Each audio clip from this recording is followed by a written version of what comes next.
यह घटना जामनगर की है। यह घटना भावना नाम की एक लड़की की है। भावना एक मध्यम वर्गीय परिवार में जन्मी और पली बढ़ी। अपने स्कूल के दिनों में भावना काफी होशियार छात्रा रही। घर में माता पिता की हर बात मानना और घर परिवार के काम काज में हाथ बटाना भावना का स्वभाव था। जब भावना 12वीं कक्षा में थी, तब एक दिन अपनी सहेली के साथ जामनगर के समंदर किनारे घूमने गई। समंदर किनारे दोनों सहेलियां पानी में पैर भिगोने और बातें करने में मस्त थीं। तभी अचानक समंदर की ओर से तेज हवा का झोंका भावना की और आया और पलक झपकते ही वह हवा का झोंका जैसे उसके शरीर से आर पार होकर गुजर गया। इस घटना से भावना बुरी तरह डर गई, क्योंकि भावना को उस हवा के झोंके के साथ हुबहू अपने जैसी दिखने वाली लड़की भी दिखी थी, जो भावना के शरीर के साथ टकराकर भावना के शरीर से आर पार निकल गई थी। उस वाक़ये के बाद भावना की जिंदगी ही बदल गई।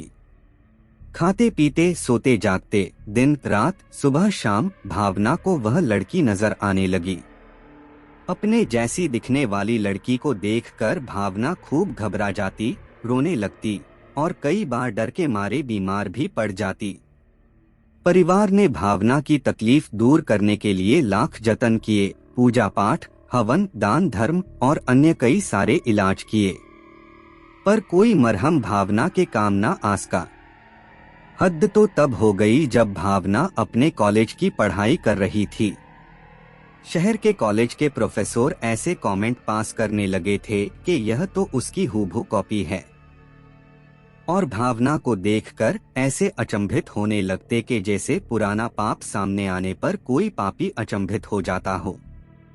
ऐसा कहा जाता है कि आज से 35 से 40 साल पहले उसी कॉलेज में एक लड़की पढ़ती थी और वह अचानक गायब हो गई थी। माना जाता है कि कॉलेज प्रशासन से जुड़े कुछ लोगों ने उस लड़की को अगवा करके उसका बलात्कार करके उसे मार दिया था और उसके शरीर के कुछ टुकड़े कॉलेज की जमीन में दफना दिए थे और कुछ समंदर किनारे फेंक दिए थे। उसी लड़की की आत्मा भावना को दिखती रहती है और अपने लिए इंसाफ चाहती है। भावना आज भी अपने जीवन में कभी कभी उस लड़की की परछाई देखने का अनुभव करती है, पर अब भावना ने अपने डर का सामना करना सीख लिया है और इस बात को समझ लिया है कि अगर हकीकत में ऐसी कोई दुखदाई घटना उस लड़की के साथ हुई होगी तो समय आने पर उस राज से पर्दा उठेगा और दोषियों को सजा मिलेगी।